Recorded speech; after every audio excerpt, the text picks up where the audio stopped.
Hey you, welcome back. It's Jyoti. Kya chal raha hai? Listen, since the Ramayana trailer everyone is talking about, and I know the English version is out, I watched it offline.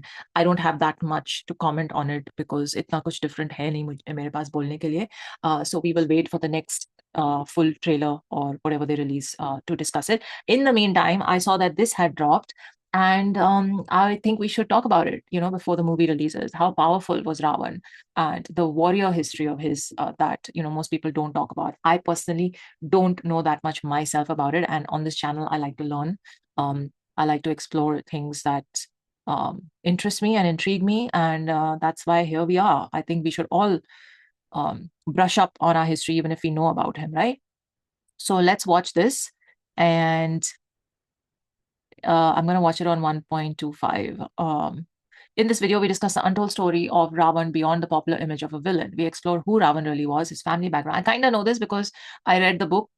Anyway, coming back, how he became one of the greatest warriors in Hindu history and the powerful boons and weapons he received after years of intense penance. We also discuss his knowledge of the Vedas, music, politics, Ayurveda, astrology, along with his achievements as the ruler of Lanka. Man was Man was an overachiever. Man was an all-rounder. We know this. Finally, we explain how his pride and ego became the biggest reason behind his downfall, making this one of the greatest leadership lessons from the Ramayana. I agree.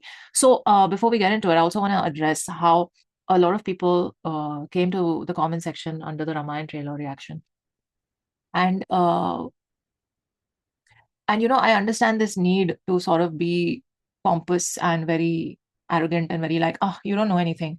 I know more than you. And da, da, da, da. Oh, this is what happens when girls watch TV serials instead of. I'm just like, you don't know anything about me. You don't know what I know or what I don't know. So instead of making assumptions and trying to one up each other and act arrogant and just frankly idiotic in the comments, it would be nice if you can just be a nice human being on the internet and not, given to this need of yours to be an ass.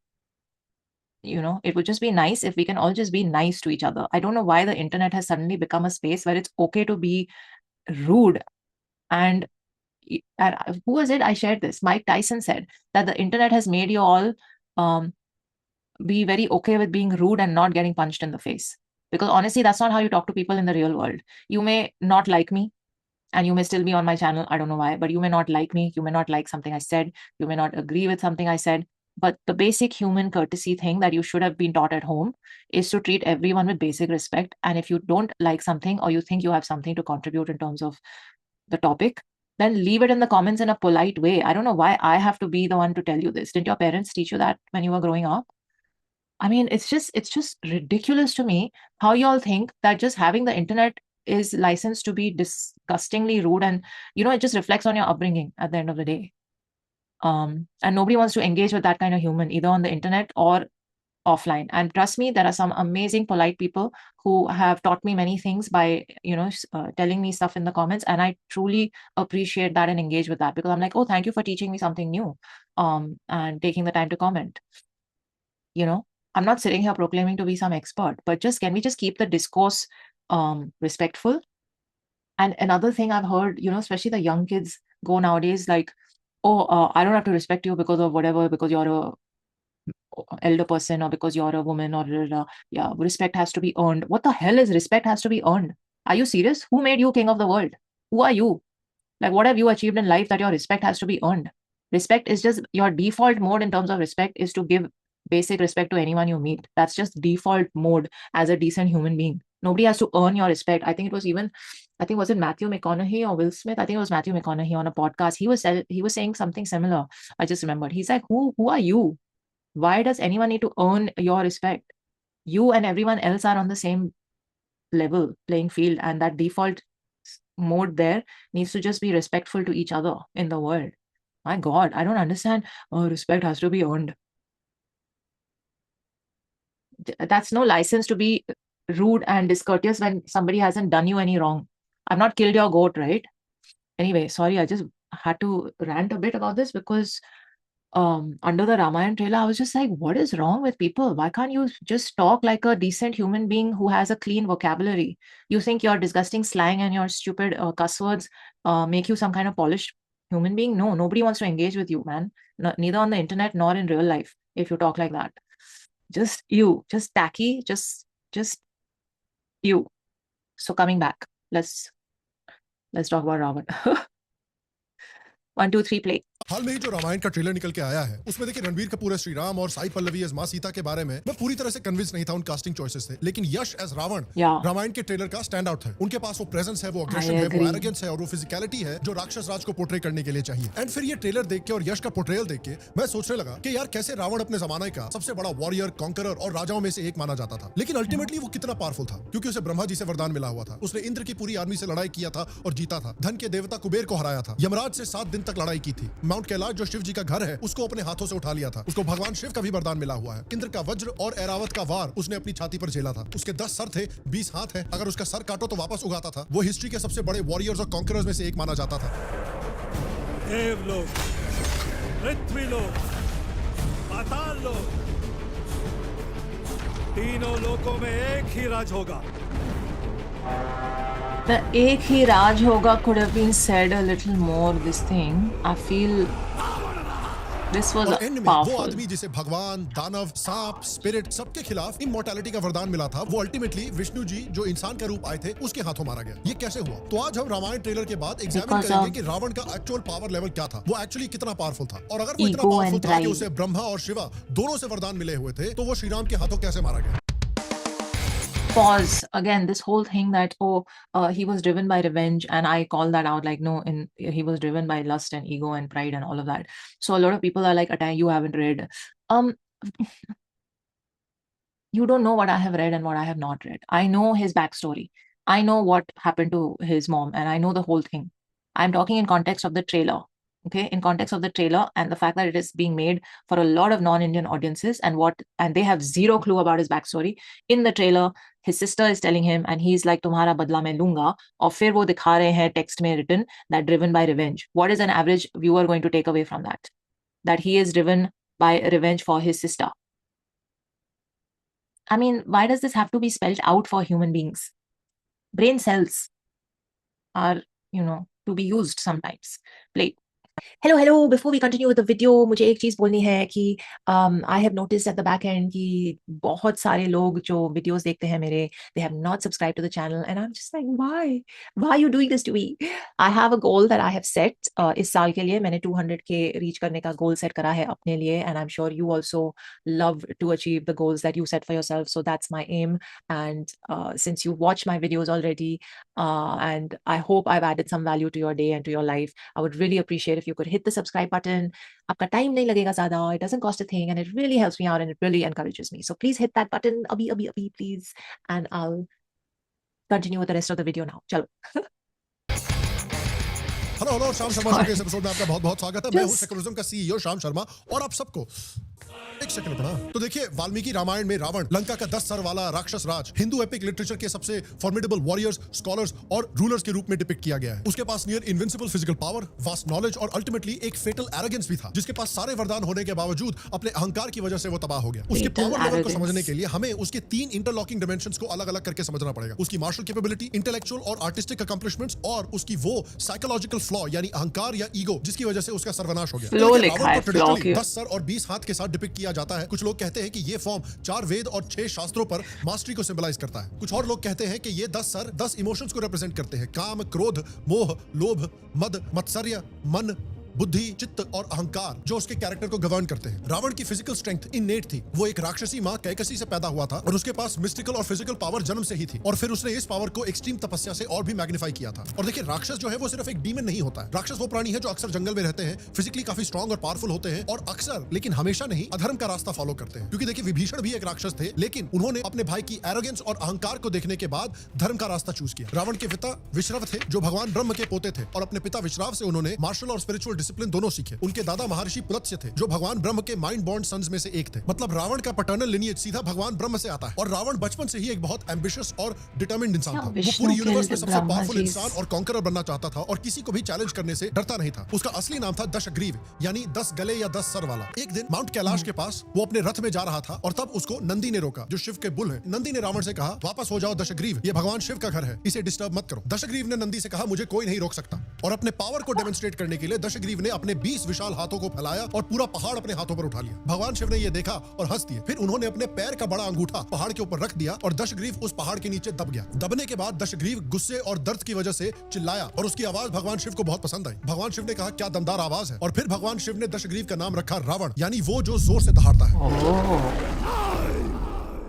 और इसीलिए अमरीश पुरी की casting जो रामायण के 1992 anime movie में की गई थी, genuinely peak casting थी। क्या परफेक्ट आवाज थी रावण की। तो रावण अभी भी देखिए शिव जी के पैर के सबसे बड़ी उंगली के नीचे दबा हुआ था। फिर रावण ने बहुत लंबे समय तक भगवान शिव की तारीफ में गाने गाए, भजन गाए। अल्टीमेटली रावण की तपस्या से भगवान शिव खुश हुए। उन्होंने रावण को छोड़ दिया और रावण को एक गिफ्ट दिया, एक फेमस तलवार जिसका नाम था चंद्रहास, यानी लाफ्टर ऑफ द मून। ये एक इनविंसिबल तलवार मानी जाती थी, बहुत ही पावरफुल तलवार मानी जाती थी, जिसका इस्तेमाल करके रावण ने एक बहुत बड़ी किंगडम बनाई। लेकिन भगवान शिव ने एक कंडीशन रखी कि अगर इस तलवार का इस्तेमाल अधर्म के लिए किया जाएगा तो ये तलवार अपने आप भगवान शिव के पास वापस आ जाएगी। और ये कंडीशन जो थी वो ऑलरेडी रावण के डाउनफॉल को फोरशैडो कर चुकी थी। तो सबसे पहले मिलता है रावण को भगवान शिव का वरदान, उसके बाद मिलता है रावण को भगवान ब्रह्म का वरदान। रावण ने 10,000 साल तक सिवियर तपस्या की। इस तपस्या के दौरान उसके जो 10 सर थे उसमें से 9 सर उसने काटकर भगवान ब्रह्म को न्यौछावर कर दिया। और वो अपना 10वां सर काटने ही वाला था, तब ब्रह्मा जी ने इंटरवीन किया। ब्रह्मा जी इसकी तपस्या से खुश हुए और उन्होंने रावण से कहा कि वत्स, मांगो जो मांगते हो। रावण ने कहा कि मुझे अमर बना दो। ब्रह्म ने कहा कि देखिए, मैं ये वरदान नहीं दे सकता और कुछ भी मांगो। तो रावण ने कहा कि आप मुझे इमॉर्टल बना दीजिए, देवों के खिलाफ, दानवों के खिलाफ, गंधर्व, यक्ष, नाग, इन सब के खिलाफ मुझे इमॉर्टल बना दीजिए। लेकिन रावण ने इंसानों से प्रोटेक्शन नहीं मांगी, क्योंकि वो नॉर्मल इंसानों को अपने से बहुत नीचा समझता था, अपने से बहुत कमजोर समझता था। वो कभी सपने में भी नहीं सोच सकता था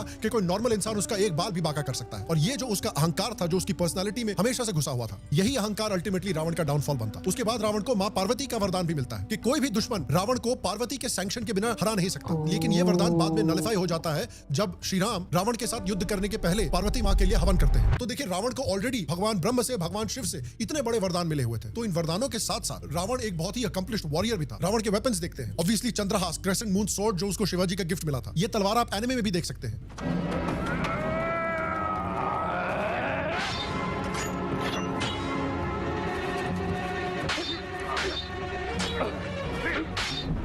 युद्ध के दौरान कमान और अस्त्र रावण का कोर बैटलफील्ड किट था। उसके पास वरुण अस्त्र था, अग्नेय अस्त्र था, नाग रिलेटेड अस्त्र थे। उसके पास पशुपत टाइप वेपन्स भी थे, जो भगवान शिव के सबसे डेवास्टेटिंग अस्त्र में से एक माने जाते हैं। उसके पास एक डिवाइन भाला था। उसके पास एक ऐसा आर्मर था जो उसको भगवान ब्रह्म ने गिफ्ट किया था। वो गदा यानी क्लब्स का भी इस्तेमाल करता था। उसके पास पुष्पक विमान भी था, जो एक उड़ता हुआ रथ था, जो उसने अपने भाई कुबेर से लिया था।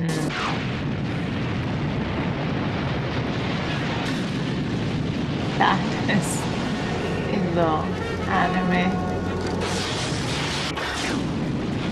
Oh, elephant.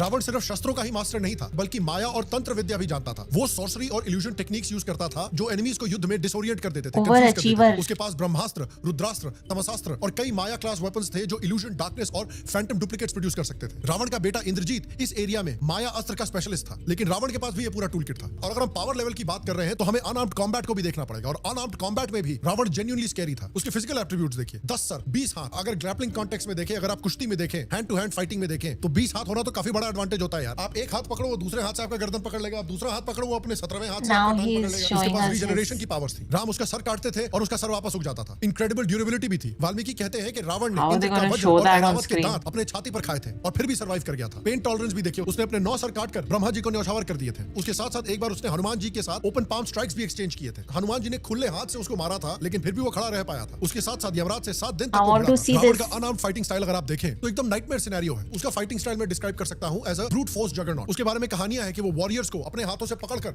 उठाकर जमीन पर स्लैम कर देता था। रावण ने मल्ल युद्ध में ट्रेनिंग की थी। ये एक एंशिएंट इंडियन रेसलिंग ट्रेडिशन है, जो इवेंचुअली आज पहलवानी या कुश्ती कहलाई जाती है। तो मल्ल युद्ध के ट्रेडिशनल क्लासिफिकेशन में 4 तरीके हैं मल्ल युद्ध करने के। पहला हनुमंती यानी टेक्निकल थ्रोस, जंबुवंती यानी जॉइंट लॉक्स और होल्ड्स, जरासंधि यानी हड्डियां तोड़ने का तरीका, और भीमसेनी यानी सिर्फ प्योर फिजिकल स्ट्रेंथ इस्तेमाल करके लोगों को उठाकर पटकना। तो क्लियरली रावण ने भीमसेनी स्कूल में ट्रेनिंग ली थी। वो आपको अनआर्म्ड कॉम्बैट में इसलिए नहीं हरा था क्योंकि वो आपसे ज्यादा टेक्निकल था। वो आपको इसलिए हरा था क्योंकि वो हमेशा आपसे ज्यादा ताकतवर था। इमेजिन कीजिए कि रावण अगर आज एक मॉडर्न जूडो प्लेयर या एक रेसलर होता तो उसका स्टाइल शायद मॉडर्न जॉर्जियन एथलीट जैसा होता। For example Khabareli. What?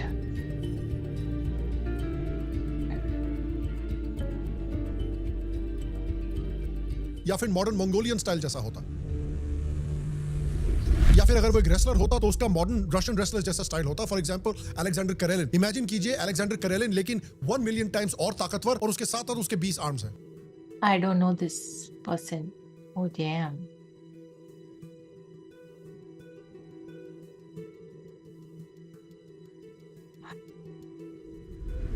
उसने अपने ताकत का एग्जांपल ऑलरेडी दिखा रखा है कैलाश पर्वत को अपने हाथों से उठाकर। लेकिन अल्टीमेटली अनआर्म्ड कॉम्बैट में ये कितना भी पावरफुल हो, लेकिन युद्ध में इसका प्राइमरी वेपन था धनुष। श्री राम के साथ जब रावण का फाइनल युद्ध होता है तो दोनों एक दूसरे से धनुष के साथ लड़ाई करते हैं। वाल्मीकि कहते हैं कि दोनों तरफ से इतने सारे तीर निकल के आए थे कि पूरा आसमान और पूरा सूरज ब्लॉक हो गया था। युद्ध कांड में जो श्री राम और रावण के बीच का ड्यूल होता है, कहा जाता है कि उस ड्यूल के बराबर का कोई भी ड्यूल नहीं आता है। तो श्री राम जैसे वॉरियर के साथ, योद्धा के साथ, जो कि पूरे यूनिवर्स के ग्रेटेस्ट आर्चर हैं, ये रावण की पावर को दिखाता है। तो अगर एमएमए टर्म्स में, रेसलिंग टर्म्स में, फाइटिंग टर्म्स में मैं आपको समझाऊं तो रावण भले ही हैंड टू हैंड कॉम्बैट काफी अच्छे से कर सकता है, लेकिन उसका फाइटिंग स्टाइल है वॉल्यूम स्ट्राइकिंग। दूर से आपको वो तीरों के थ्रू जैब करता है, तो ये तीर मार मार के वो आपको वीक करता है। और जैसे ही आपका गार्ड नीचे होता है, जैसे ही आपका सर एक्सपोज होता है, वो अपने भाले के थ्रू नॉकआउट ब्लो मारता है, जिस तरह से उसने लक्ष्मण जी को मारा था। और जिस लेवल का इसका पावर है, उस पावर की वजह से देखिए कितने बड़े बड़े विक्ट्रीज जीते थे। उसने कुबेर पर हमला किया, कुबेर को हराया और उससे लंका छीन ली।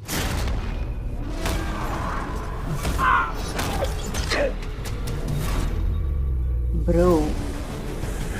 रावण ने यमराज पर हमला बोल दिया था, यमराज के सारे सिपाहियों को हरा दिया था और फिर डायरेक्टली यमराज के साथ युद्ध किया था। 7 दिनों तक यमराज के साथ ये युद्ध करता रहा और यमराज के साथ डटकर खड़ा रहा। और अल्टीमेटली यमराज ने डिसाइड किया कि वो अपना अल्टीमेट वेपन हथौड़ा निकालेंगे और उससे रावण को खत्म कर देंगे। लेकिन बीच में फिर ब्रह्मा जी ने इंटरवीन किया और उन्होंने कहा यमराज को कि देखिए, मैंने वरदान दिया है रावण को कि कोई भी देव उसका कुछ नहीं बिगाड़ सकता। तो ब्रह्मा के कहने पर यमराज रिट्रीट कर गए और रावण ने अपने आप को मृत्युंजय डिक्लेयर कर दिया, यानी कॉन्करर ऑफ डेथ। लेकिन यहाँ एक इंपॉर्टेंट न्यूएंस है, उसने यमराज को हराया नहीं था, ब्रह्मा जी के इंटरवेंशन की वजह से रावण बचा था, लेकिन फिर भी खुद को मृत्युंजय बोलने लग गया।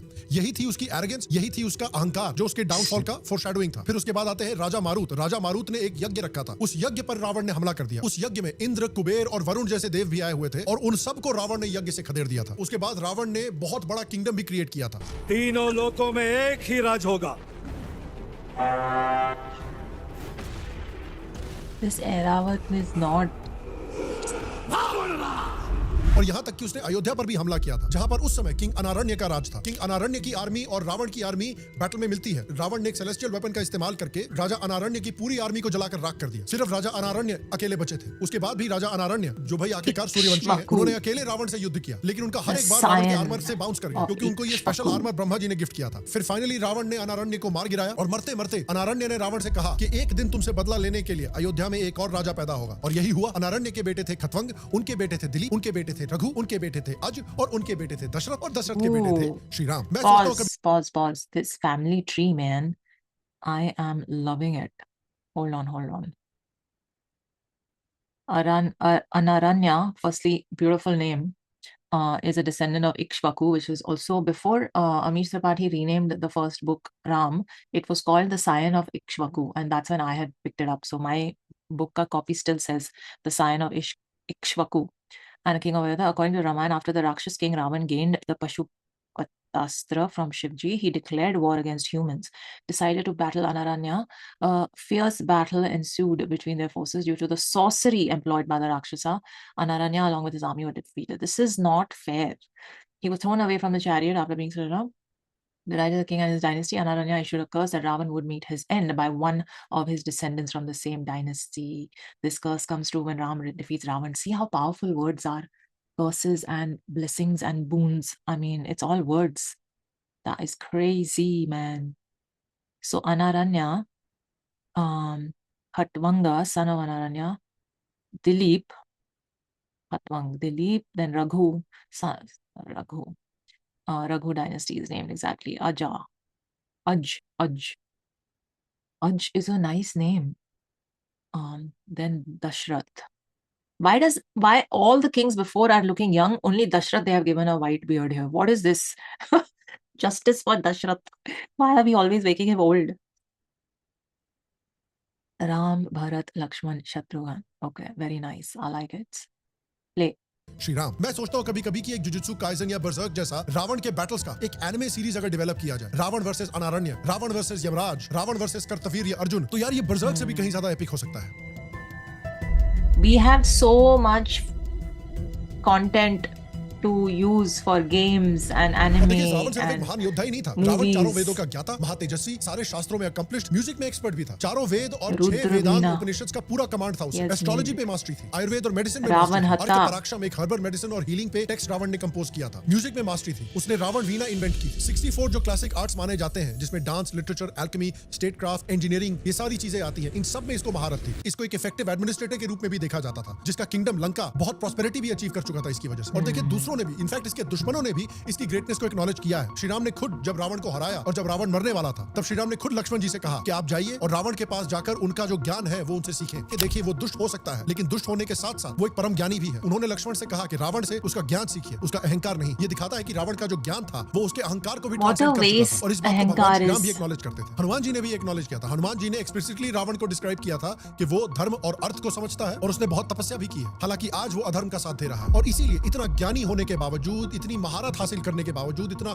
शक्तिशाली होने के बावजूद रावण एक ऐसा इंसान नहीं है जिससे आदमी इंस्पिरेशन ले सकता है, क्योंकि अल्टीमेटली उसके कुछ मैसिव कैरेक्टर फ्लॉज थे जो उसके डाउनफॉल का कारण बने। उसका सबसे बड़ा फ्लॉ था ह्यूमिलिटी का कंप्लीट एब्सेंस। इतनी ताकतवर होने के बाद, इतना मार्शल प्रावस होने के बाद उसके मन में विवेक नहीं था। एम्बिशन और डिटर्मिनेशन सक्सेस के लिए बहुत इंपॉर्टेंट है, लेकिन अगर ह्यूमिलिटी ना हो, रिस्पेक्ट ना हो, जो इस एम्बिशन को बैलेंस कर सके, तो सक्सेस नहीं मिलती। रामधारी सिंह दिनकर ने कहा था ना, जब नाश मनुष्य पर आता है पहले विवेक मर जाता है। देखिए मैं कुछ समय से जूडो करता हुआ आ रहा हूँ, जूडो प्रैक्टिस कर रहा हूँ, जित्सु प्रैक्टिस कर रहा हूँ। अगर मेरे स्पोर्ट की बात करें, जूडो के फाउंडर थे जिगोरो कानो। जिगोरो कानो ने जूडो की 2 कोर फिलॉसफी बताई थी, सेरियोकु जेन्यो और जीता क्योए। सेरियोकु जेन्यो का मतलब होता है maximum efficient use of energy, यानी अपनी फिजिकल और मेंटल एफर्ट को सबसे स्मार्ट, सबसे इफेक्टिव तरीके से यूज करें और स्ट्रेंथ को ना वेस्ट करें। और जीता क्योए का मतलब होता है म्यूचुअल रिस्पेक्ट और बेनिफिट या म्यूचुअल प्रॉस्पेरिटी। ये कहता है कि जूडो में आपकी ग्रोथ दूसरों के एक्सपेंस पर नहीं आनी चाहिए। आइडियली आप और आपके आसपास के लोग साथ में मिलकर इंप्रूव करें। आप खुद को इंप्रूव करें और अपने साथ साथ अपने आसपास वालों को, अपने पार्टनर्स को, अपने एनिमीज को भी इंप्रूव करें। जूडो में रिस्पेक्ट की स्पिरिट होनी चाहिए, सेल्फ इंप्रूवमेंट की स्पिरिट होनी चाहिए, लाइफ लॉन्ग लर्निंग की स्पिरिट होनी चाहिए। कानो ने जूडो को एक एजुकेशनल सिस्टम की तरह ट्रीट किया था, सिर्फ एक स्पोर्ट की तरह नहीं। उनका अल्टीमेट गोल था personal perfection in a broad sense, कि आप एक बेहतर केपेबल ह्यूमन बीइंग बने और साथ में दुनिया को बेनिफिट करें। और यही तो यार हिंदू धर्म की कोर फिलॉसफी है, ह्यूमिलिटी, म्यूचुअल रिस्पेक्ट और इक्वानिमिटी के बिना आप धर्म का पालन कैसे कर सकते हैं? आप मोक्ष कैसे अटेन करेंगे? और अगर आपके पास ये ह्यूमिलिटी नहीं है, अगर आप सिर्फ एरोगेंस पे चलते हैं, तो आप इस्लाम या क्रिश्चियनिटी जैसे एक क्लोज माइंडेड रिलीजन बन जाते हैं, जेलस,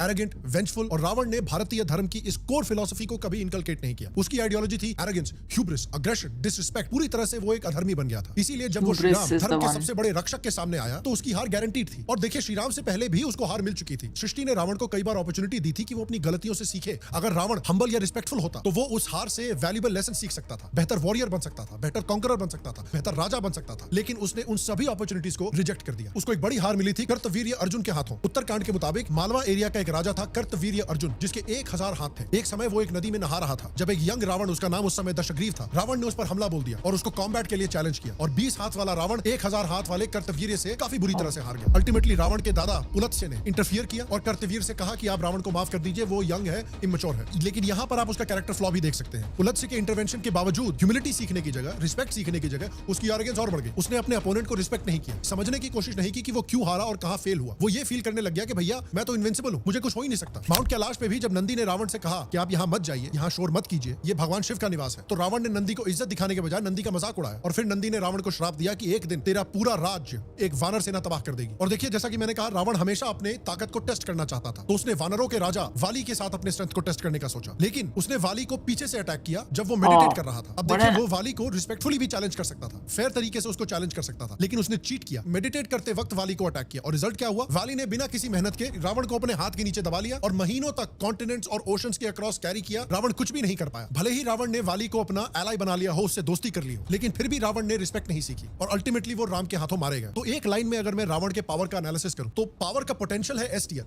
लेकिन उसकी लेगेसी है एफ टियर। क्योंकि रावण इतना एरोगेंट था, वो इंसानों को अपने से इतना कमजोर मानता था कि उसको ब्रह्मा जी से जो वरदान मिला उसमें उसने इंसानों से प्रोटेक्शन भी नहीं मांगी। और इसीलिए भगवान विष्णु ने एक इंसान का रूप लेकर रावण को मार दिया। कई बार रामायण में दिखाया गया है कि रावण ने अपने एडवाइजर्स की वार्निंग्स को भी इग्नोर किया। विभीषण ने कहा कि मां सीता को लौटा दीजिए, मंदोदरी ने कहा मां सीता को लौटा दीजिए, राम से मत लड़िए। लेकिन रावण का अहंकार रावण के धर्म के ऊपर चला गया। यहाँ तक कि कुंभकर्ण जो आखिर तक अपने भाई के साथ खड़ा रहा, उसने भी रावण को याद दिलाया कि ये जो तुम्हारे सैनिक मर रहे हैं, ये जो तुम्हारे परिवार वाले मर रहे हैं, ये आपकी एरोगेंस, आपके अहंकार की वजह से मर रहे हैं। उसकी एक और प्रॉब्लम थी अननेसेसरी कॉन्फ्रंटेशन। कर्तवीर्य से अननेसेसरी कॉन्फ्रंटेशन की, वाली से अननेसेसरी कॉन्फ्रंटेशन की, यमराज से अननेसेसरी, अपनी अहंकार की वजह से वो अपने आप को हमेशा ऐसे पोजीशन में डाल देता था जिसमें वो बहुत बड़ी मुसीबत में पड़ सकता था। कई बार तो उसको ब्रह्मा जी ने या पुलत्स्य ने बचा लिया, लेकिन श्री राम के खिलाफ उसको कोई नहीं बचा पाया। बहुत गुमान था रावण को ब्रह्मा जी के वरदान पे, शिव जी के चंद्रहास पे, पुष्पक विमान पे, ब्रह्मास्त्र जैसे वेपन्स पे। लेकिन ये एरोगेंस एक ऐसे योद्धा से टकराया जो रावण से ज्यादा स्किल्ड फाइटर था, उससे बेहतर आर्चर था और जिसके पास विवेक था। वो अपने एडवाइजर्स की बात सुनता था, वो धर्म का पालन करता था। और अल्टीमेटली रावण की ताकत श्री राम के धर्म और उनके स्किल के सामने कुछ भी नहीं था। और रावण का डाउनफॉल ये हमें दिखाता है कि आप कितने भी ताकतवर हो, अगर आपके पास विवेक नहीं है तो उसका कुछ मतलब नहीं। और अल्टीमेटली मरते मरते रावण ने भी इस बात को फाइनली रिकॉग्नाइज किया। लक्ष्मण जी जब उससे विद्या लेने के लिए आए थे तो उसने लक्ष्मण जी से कहा कि जो धर्म का मुझे पालन करना चाहिए था उसका पालन मैंने नहीं किया, जिस अहंकार को मुझे त्यागना चाहिए था मैंने सिर्फ उस अहंकार का पालन किया। तो अल्टीमेटली देखिए रावण के पास पोटेंशियल था एस टियर पावर वाला कैरेक्टर होने का,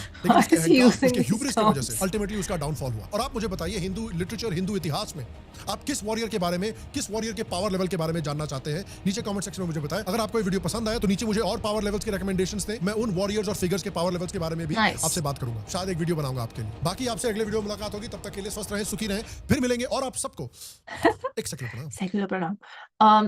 I didn't even know he was going to go into these thoughts in this video, and see what I just said before we played the video.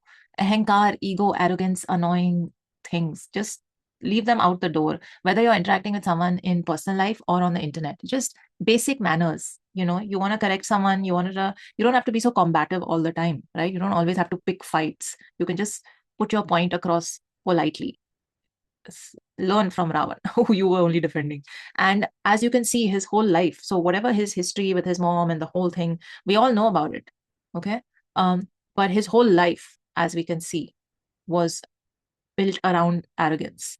And even when he was like, जब भी उसको बच्चा मान के छोड़ देते थे या माफ कर देते थे, या उसको बिना बताए उसको sort of tap out करने का मौका मिल जाता था, like he got with Yamraj. Zero humility, zero lesson learned. So sad. His entire family suffered because of his zid and arrogance at the end of the day. And multiple times he was told by those close to him that you are being an sorry, you are being a Dumbo. Don't be Dumbo. That's the moral of the story.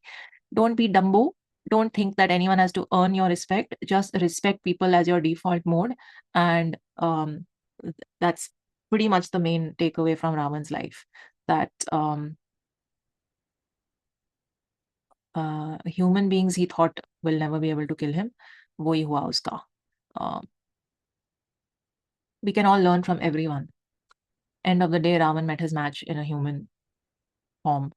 So that's all I have to say. This was very interesting to watch. I like how the editing was done with all the different Ramayan footage thrown in. One of the shows, though, I've never seen, but the fact that he didn't listen to Nandi ji is pissing me off.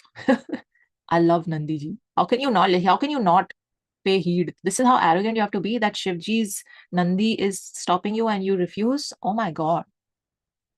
Shame on you.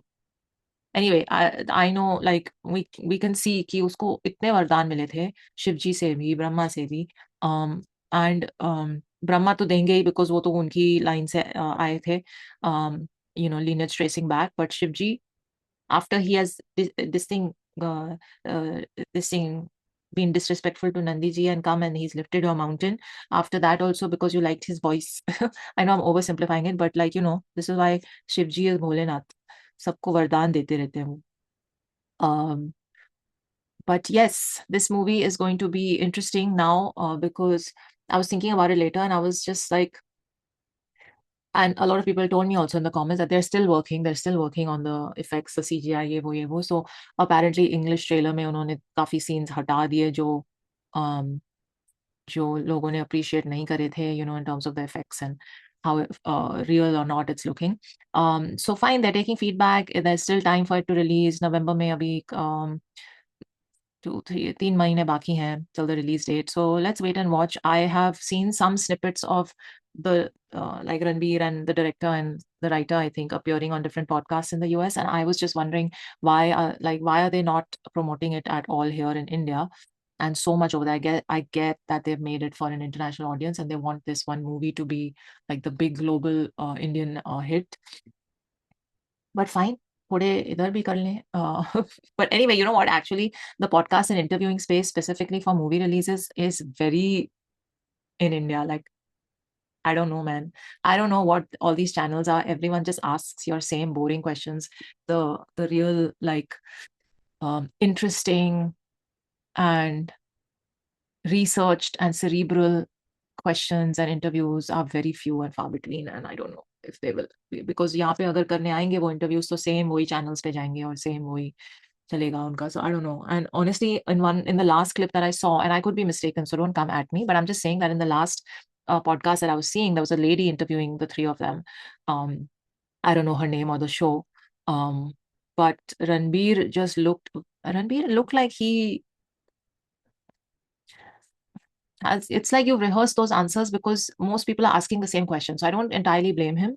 But in every clip that I'm seeing, there are very similar lines that he's saying. And I get it. I get it. Press media interviews get boring after a while because you have to keep saying the same things about your character, the story, blah and blah. But yeah, anyway, that's all I have to say right now. This was interesting to kind of brush up on before we go into this. If there are any other videos that you think I should watch before the movie actually releases, any videos related to Ramayan, the story, any of the characters, let me know. Let me know. Share the link as well as the video and why you think I should watch it with you guys.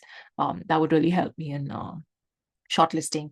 है ना? Chalo, take care of yourselves and please be respectful to everyone around you, whether it's on the internet or otherwise, and engage in comments and thought exchange in a respectful manner. I think you can take that away from the Ramayana, if nothing else. Chalo, live long and prosper. Jai Shri Ram.